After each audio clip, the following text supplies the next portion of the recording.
Liv, je t'entendais parler tout à l'heure, évidemment, avec beaucoup d'enthousiasme du toit du stade. J'ai eu l'occasion de lire ta lettre que tu as adressée au candidat à la mairie de Montréal.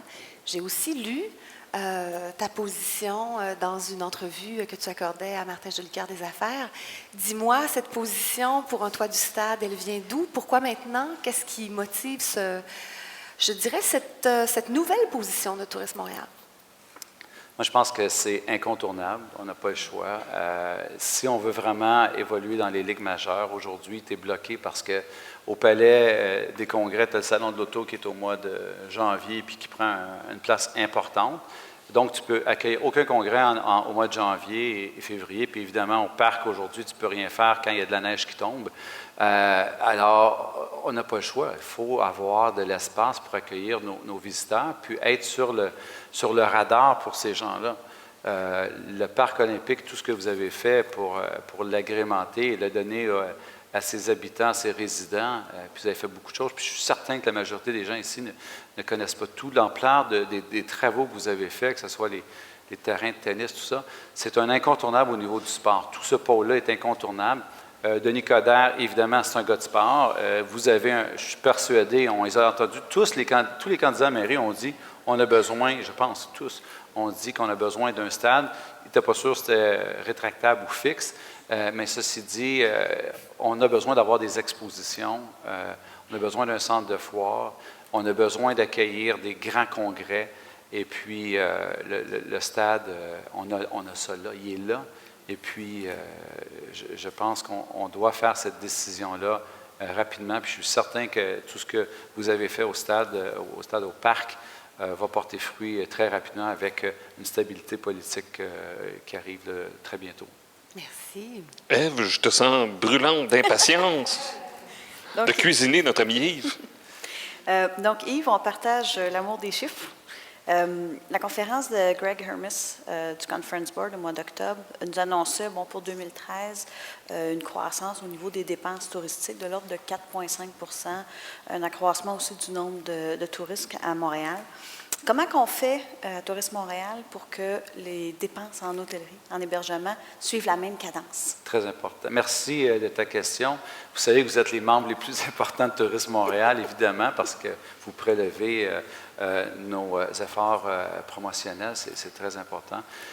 On a beaucoup de choses d'intéressant au niveau macroéconomique pour Montréal. Évidemment, il y a plus de gens qui voyagent. Les gens dépensent davantage et la fréquence des voyages au niveau international aussi s'accentue. Dans notre plan stratégique, et puis ça, je vous annonce ça à tous, mais dans les 5 dernières années, c'est environ 1,4 % d'augmentation au niveau de l'hébergement. Nous, on veut le doubler. On veut arriver aujourd'hui. En fait, en 1993, la plupart d'entre vous étaient nés. De 1993 à 2013, on a passé de 2,4 millions de nuitées à 4,2 millions de nuitées. Alors, une augmentation de 60 % des chambres occupées à Montréal. Les gens ont toujours dit on ne va pas grandir, on ne grandit pas. On a grandi beaucoup dans les 20 dernières années. Notre target à nous, c'est d'aller chercher 5 millions de nuitées. Et 5 millions de nuitées, c'est aussi des dollars. Alors, pour nous, on veut doubler la performance qu'on a eue. Les chiffres des derniers mois ont été très encourageants pour votre association, autant au niveau du revenu qu'autant au niveau des nuitées. Le tourisme d'affaires, donc le marché d'affaires, est un segment porteur. Le marché sportif aussi.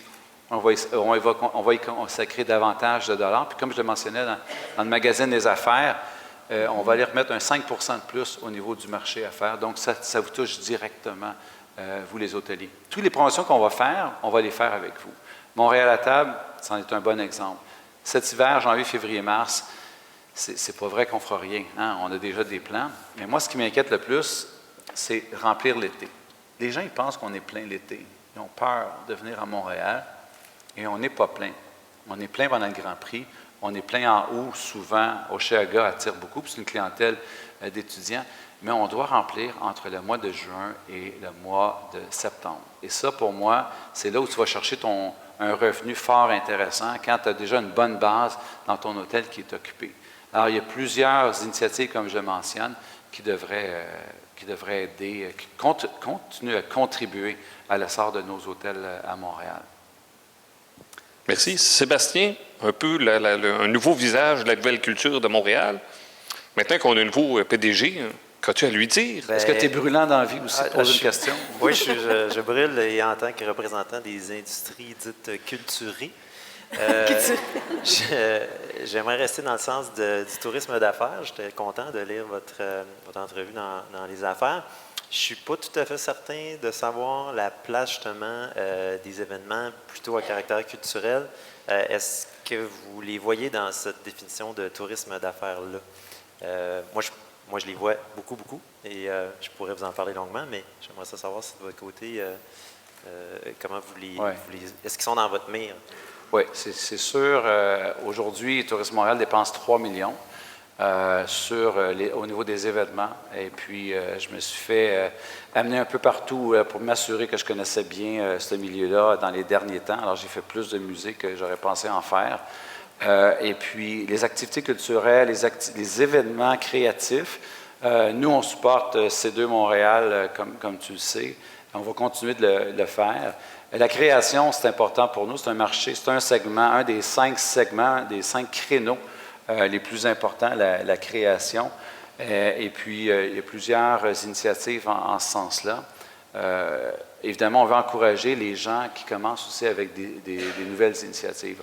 Nos événements, il y en a quelques-uns qui ont plafonné. Il faut s'assurer de se renouveler. Et ce qu'on a vu à Montréal dans les dernières années, c'est qu'il y a beaucoup d'effervescence, il y a beaucoup d'intérêt dans ce segment-là. Alors, notre support va continuer d'aller à ce niveau-là.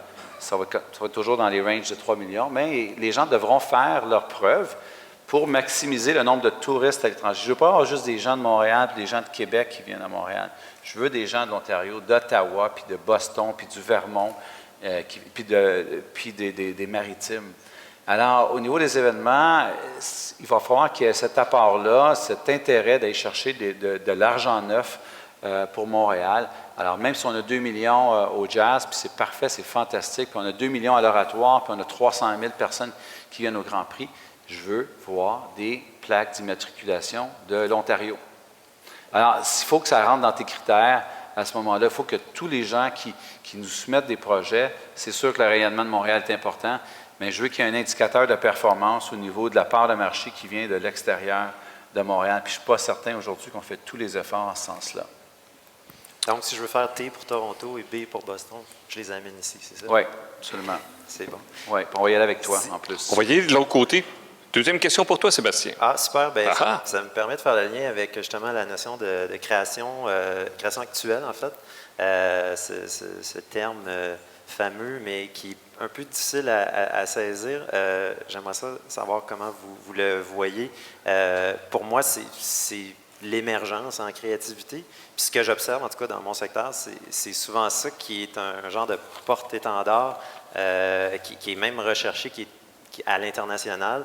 En tout cas, dans mon secteur, on nous invite parce qu'on a de la musique émergente qui buzz, puis Montréal, bon, de plus en plus, on le sait, à ce niveau-là, a une influence, même est reconnue comme une ville de musique influente.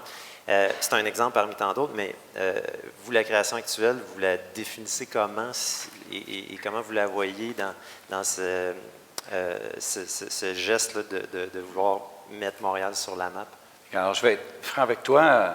Création actuelle, moi, ça fait 2 mois que je suis là. Alors, je ne peux pas dire que je suis un expert en création actuelle. Alors, ce que je sais, ce que Pierre Belrose m'a expliqué de dire,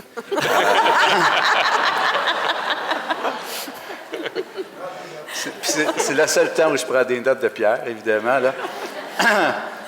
C'est que pour nous, puis je le sais parce que mes gars, ils vont à Oshéaga, puis ils m'achalent continuellement pour payer les billets pour ces affaires-là. Là.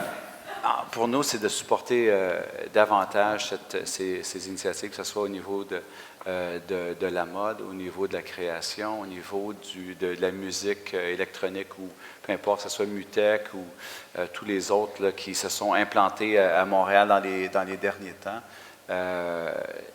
Moi, je vais pas. On a des segments. Il faut falloir respecter les segments, les créneaux qu'on a. Sinon, tout le monde va avoir de l'argent. Tout le monde. Alors, on a décidé d'avoir 5 créneaux primaires et puis 3 au niveau du marché à faire, 5 au niveau agrément. les festivals, la gastronomie, la mode. Il y en a 2 autres, je ne me rappelle pas, mais je te les enverrai par courriel. Et puis, on veut s'assurer qu'on met nos efforts et nos ressources le plus possible vers ces créneaux-là. Ce qui va être à l'extérieur de ça, malheureusement, il va falloir dire non. Mais la création actuelle, ça en est un créneau pour nous. Et puis, on va continuer d'y investir, mais on va vouloir avoir un retour sur notre investissement. Et on va vouloir aussi s'impliquer davantage avec vous, ce qui est des bonnes nouvelles, je pense. Merci. Ève? On t'a entendu parler beaucoup de nuitées. Un objectif que tu mentionnais tout à l'heure, 5 millions de nuitées éventuellement. C'est une dimension. L'autre dimension que j'ai de la difficulté à écarter, c'est celle des tarifs. Est-ce qu'il y a des actions que tu entrevois pour aider les hôteliers à être en mesure d'accroître les tarifs? Oui, c'est bien évident. Les analogies avec le domaine aérien sont similaires. C'est important que la Ville de Montréal, les hôtels de Montréal ne soient pas vus comme cheap. On a investi beaucoup d'argent, un renouveau au niveau hôtelier, au niveau du parc hôtelier. Plusieurs hôtels que j'ai visités, que ce soit l'Intercontinental ou que ce soit le Westin ou le Hyatt, on a cette façon-là très conviviale de faire des affaires à Montréal. C'est une place d'affaires fort intéressante à Montréal. Par contre, le revenu moyen n'a pas augmenté depuis une dizaine d'années. Malgré le nombre, alors, on a vu, tantôt je vous ai dit qu'en 20 ans, on a pratiquement doublé le nombre de chambres occupées. C'est sûr que l'offre hôtelière a aussi grandi.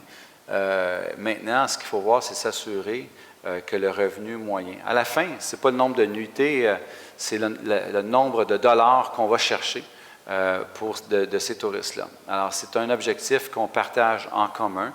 On doit travailler sur des clientèles qui vont dépenser davantage dans nos hôtels, pas juste en nuitée, mais en restauration.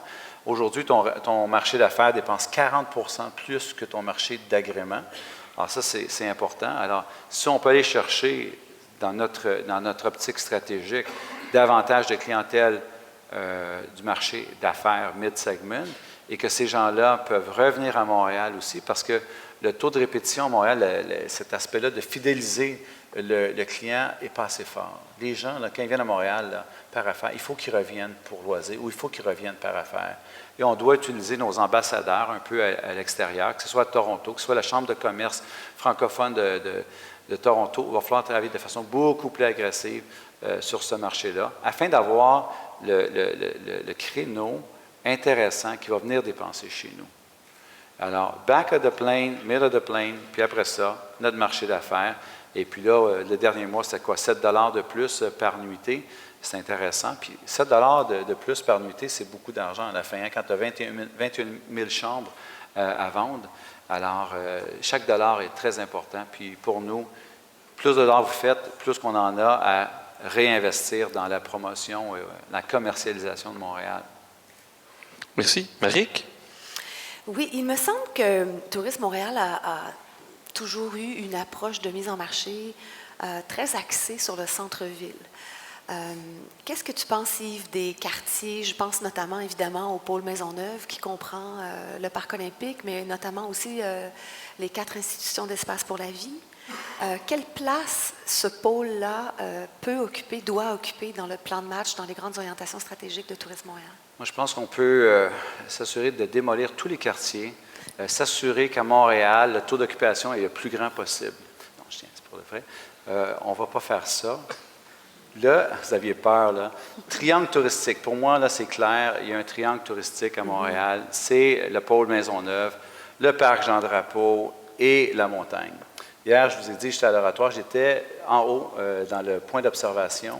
Et puis, c'est incroyable la vue qu'on a de Montréal, mais je ne le savais pas, mais cet endroit-là est l'endroit le plus haut de Montréal. Et c'est clair qu'il y a un triangle touristique qui est là. Il faut incorporer le pôle Maisonneuve. Hyper important. On va réaménager, je pense, Daniel est ici, le parc Jean-Drapeau. C'est fantastique ce qu'ils ont comme projet. Et puis la montagne, on a encore du travail à faire avec la montagne. Mais le travail qui a été fait pour Maisonneuve, pour ramener ce quartier-là, le quartier d'Hochelaga-Maisonneuve, qui est aussi une pépinière d'idées. Hein. Il y a beaucoup d'idées. On voyait ce qui arrivait sur la rue Sainte-Catherine au Ontario cette année. Les mosaïcultures qui ont attiré, je pense qu'ils ont surpassé 1 million de personnes. C'est beaucoup, ça, 1 million de visiteurs. Alors, l'utilisation du parc olympique, de ce pôle-là, pour nous, ça fait partie du triangle touristique. Et on doit s'assurer qu'il y a un maximum de revenus, un maximum d'accès entre les points. Parce qu'aujourd'hui, ce n'est pas toujours facile, et je sais que la Ville de Montréal, je sais que M. Coder va travailler là-dessus, cette accessibilité-là entre l'eau, hein, quand tu es au parc Jean-Drapeau, ça doit être facile d'aller au Vieux-Montréal. La semaine prochaine, je rencontre le Vieux-Montréal, mais tu as 2 portes d'entrée aujourd'hui au Vieux-Montréal. Alors, le nombre d'entrées, de créer des portes d'entrée, c'est important. Puis si on rentre par le parc olympique, puis il y a des touristes de Québec, hein, il y a eu 40% des gens qui sont venus au Mosaïculture sont venus de l'extérieur de Montréal. Puis ces gens-là, ils se disent, bien, qu'est-ce qu'on fait après Mosaïculture? Bien, écoute, tu as le planétarium, tu as le biosphère, tu as plein de choses. Alors, il faut ça soit facile pour les gens d'avoir un accès vers tous nos attraits. Si tu es un croisiériste qui vient à Montréal, bien, il faut que nos gens qui sont dans les musées sachent que le croisiériste va passer pas 4 heures, il va en passer 2 jours là. Puis qu'est-ce que tu as fait pour aller chercher une portion de ton argent? Mais c'est la même affaire, il faut qu'il aille au stade olympique. Quand je dis stade, le parc, là, parce que c'est la seule place, c'est une des 30 places qui ont accueilli les Olympiques. On doit être fiers de ça. Alors, cette intégration-là, au niveau commercial de tous nos attraits, de tous nos événements, on doit se donner comme mission d'être beaucoup, beaucoup plus agressif. On est un peu nonchalant pour packager les choses que les touristes doivent faire à Montréal. Merci. Autre question, Maric? J'aime cette idée de circuit touristique, vraiment, définitivement. Tu parlais tout à l'heure d'événements sportifs, de tourisme sportif. Je sais que tu es un ancien... Pas un ancien. Toujours joueur. Le sport, ça va être important pour Montréal. On est une des villes, on est un peu comme Boston à Montréal. Hein? On a l'eau, on a la culture. Hein? On a sûrement le plus beau...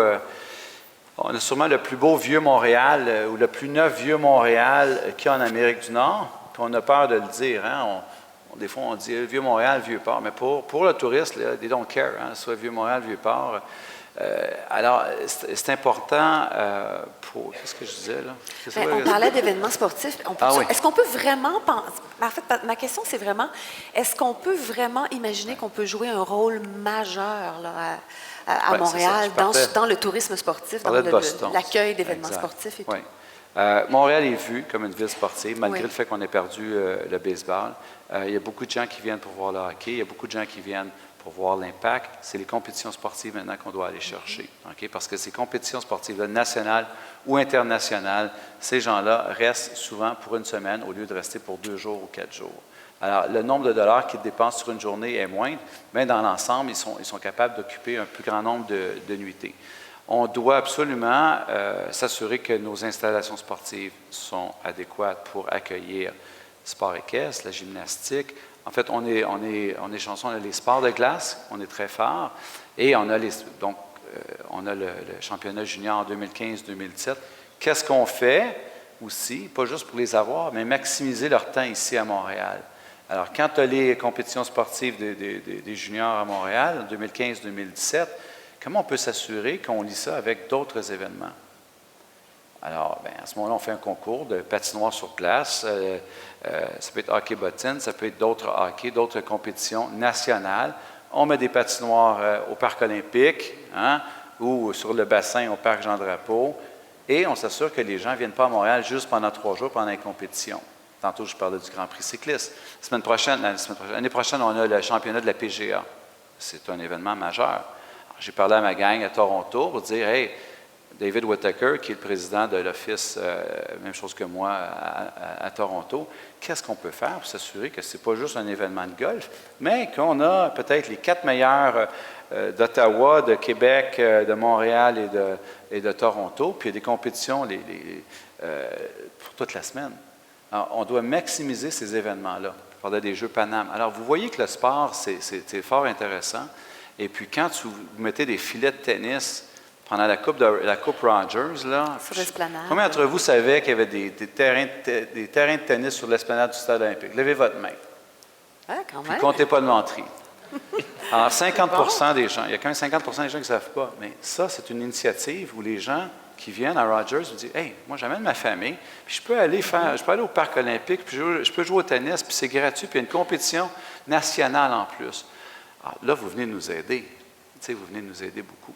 Alors, cet aspect, puis je dis à ma gang, le sport, bien, allez, assurez-vous qu'ils s'en vont dans les musées après.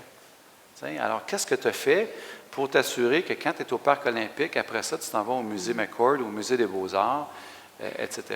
Alors, c'est un driver important et on doit se trouver des flagships comme ça.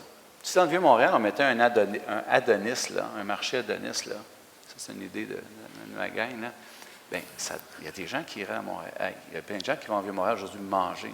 Mais ils restent dans un coin, il faut s'assurer qu'ils se déplacent un peu vers l'ouest. Alors, ça nous prend une couple de flagships porteurs, un peu comme tu as dans les centres d'achat. Hein, tu mets un Simons, d'un coup, tout le monde veut être à côté de Simons. Right? On doit faire la même chose. Alors, le Parc olympique, c'est un pôle porteur. À partir de là, qu'est-ce que tu fais pour t'assurer que tu vas disperser, tu vas contaminer Montréal avec ça? Donc, si je comprends bien, on a besoin d'un hub. Oui, Sébastien, je serais curieux de t'entendre. Oui. Raccord ici. Mais t'en as Question, trois. vas-y. T'en as trois hubs aujourd'hui. Tu as droit à une dernière question, Sébastien. Vas-y. Ah, bien, merci. Moi, je voulais nous sortir un petit peu du Festival de la nuitée, puis de parler vraiment... Tu m'excuseras, de parler vraiment spécifiquement de rayonnement international, pur. Je serais intéressé de savoir un peu vos critères sur ce que vous considériez porteur par rapport à cet aspect-là. Je donne des exemples, des initiatives, il y en a beaucoup, mais que ce soit, disons, la présence du MEG, la Technoparade à Paris récemment, les initiatives que nous menons même pour Montréal, à Austin, au Texas, à chaque année, à South by Southwest, la présence de MUTEC au Mexique, etc. Évidemment, en soi, ça ne génère pas directement des nuitées, mais c'est un vecteur important de rayonnement international. Donc, dans cet aspect-là, comment vous appréciez et quel type d'initiative vous seriez porté à soutenir pour aller chercher du rayonnement international? Pour nous, dans la nouvelle optique, c'est sûr, comme je disais tantôt, l'aspect rayonnement est très important. Alors, on va regarder chacun des projets avec des yeux peut-être un peu différents. C'est sûr qu'on veut envoyer aussi, on veut supporter les créateurs qui sont de Montréal, qui vont à l'extérieur et qui font des conférences, qui font des expositions. La semaine dernière, il y a 2 semaines, j'étais à New York, l'exposition de Jean-Paul Gaultier, qui a débuté à Montréal au Musée des Beaux-Arts. Puis c'est les gens de Montréal qui étaient là. Hein? Alors, Montréal rayonnait à New York, et puis pour nous, c'est évidemment important parce que vous êtes des porteurs de bonnes nouvelles, vous êtes des apôtres de Montréal. Maintenant, au niveau des initiatives, je ne peux pas te dire lesquelles qu'on va supporter ou quelle initiative je préconiserais. Ça va revenir à mon même discours, c'est-à-dire, écoute, on a besoin d'aller chercher des touristes étrangers. Les marchés sur lesquels on va mettre davantage d'emphase, c'est la France, okay? L'Ontario. New York, il faudra être très, très segmenté parce que tu perds de l'argent facilement à New York. Mais définitivement, la clientèle de France qu'on a un peu, pas laissé aller, mais évidemment, la France, ça a été des années un peu plus difficiles. On va retravailler davantage tout ce qui est initiative qui peut faire rayonner Montréal. Mais on aimerait mettre davantage d'argent sur ce qui est le plus porteur en termes de retombées économiques et le plus rapidement possible. Je ne veux pas attendre en 2017. Je veux m'assurer, là, à court terme, il y a un sens d'urgence là, pour amener des visiteurs à Montréal. Je suis sûr que je n'ai pas bien répondu à ta question, mais tu as un peu l'esprit en termes d'initiatives stratégiques sur lesquelles on va s'appuyer là, pour défendre les intérêts des créateurs, défendre les nouvelles initiatives en musique, en mode, en gastronomie. On va être là parce que c'est des créneaux pour nous sur lesquels on va investir. Je suis content d'entendre Merci. ça. Dernière question. Ève, la cerise sur le gâteau, la guimauve dans le whippet. Est-ce qu'il y a possibilité d'avoir un autre animateur l'année prochaine? Oui. On peut dealer ça. Tout se paye. Tu donnes un peu plus, il y a un peu moins de moi. Tu comprends? Bonne question, mon Whippet, on va y aller. On t'a entendu souvent faire une analogie entre le rôle de Tourisme Montréal et un corps arrière au football. J'aimerais ça que tu nous expliques un peu plus ton analogie et surtout en nous décrivant comment tu vois le rôle des hôteliers et du Palais des Congrès dans ton analogie. Alors, pour moi, Tourisme Montréal, c'était clair dès le début là, qu'on est un porteur de ballon, un genre de chef d'orchestre, et puis on doit assumer un leadership important. Puis quand j'ai dit, si on met de l'argent, on met des contributions pour s'assurer du rayonnement, s'assurer qu'il y a des gens qui viennent à Montréal, on va s'assurer aussi qu'au niveau marketing, on est là-dedans. Plus qu'on est dedans, plus qu'on est impliqué, plus qu'on vous implique les gens qui ont un impact sur les décisions qu'on a, le plus qu'on va se carrer. Hein? Alors, pour nous, on doit assurer ce leadership en mettant les activités en place. Votre expertise est au niveau des hôtels. Ton expertise, marché sportif, vous avez un immeuble à gérer. Au niveau culturel, alors pour nous, c'est important qu'on soit capable de bâtir, de vous aider à vous commercialiser, à vous mettre ensemble. Vous ne chicanez pas, il n'y a personne qui chicane, mais ce n'est pas facile pour les gens de dire « Hey, on va faire ça ». Nous, c'est notre job de faire ça. Okay? On est des entremetteurs touristiques, okay? Et puis on doit être davantage, on doit provoquer davantage d'initiatives, comme j'en donnais tantôt des exemples. Alors, c'est un peu le plan d'affaires qu'on va vous proposer. C'est le plan stratégique qu'on a. Concertation, une synergie, provoquer des moments, des thématiques aussi. Hein? Si on décide qu'au mois d'avril, on veut faire, le mois de mai, on veut faire le mois des étudiants, bien, qu'est-ce qu'on fait avec les étudiants? Au niveau du sport, au niveau de la culture, etc. Alors, chacun des créneaux, on va y arriver avec des branches, on va y arriver avec des initiatives. Alors, pour ce mois-là, c'est ça qu'on a besoin. Ça va nous donner 5 000 nuitées. Notre but, c'est d'aller chercher 143 000 nuitées de plus en 2015. Ça va être 280 en 2016. On a allé chercher 8 millions et on sait qu'en 2007, ça devrait être facile d'aller chercher un 800 000 nuitées de plus. Hein? Alors, notre rôle de porteur de ballon, c'est de dire, il n'y a pas personne d'autre qui va assurer le leadership, c'est nous. On doit travailler avec la Chambre de commerce de Montréal, avec Montréal International aussi, pour s'assurer que le message est bien livré. Que les gens sachent qu'à Montréal, tu es la première ville universitaire au Canada, la deuxième en Amérique du Nord, qu'on est la ville la plus branchée en Amérique du Nord, puis une des top 10 dans le monde, qu'on est bike-friendly, qu'on a un parc hôtelier qui est très convivial et qui est très sérieux, et qu'on a des musées, et qu'on a un vieux Montréal qui est le plus neuf possible et qui attire des gastronomes et qui attire des gens qu'on n'aurait pas vus avant.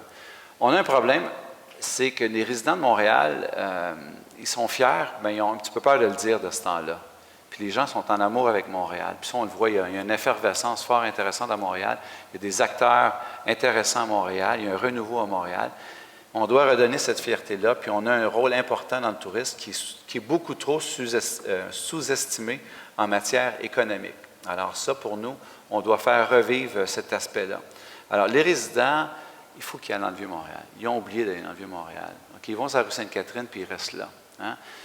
On veut refaire un grand rallye montréalais. On veut faire des initiatives avec l'École bleue.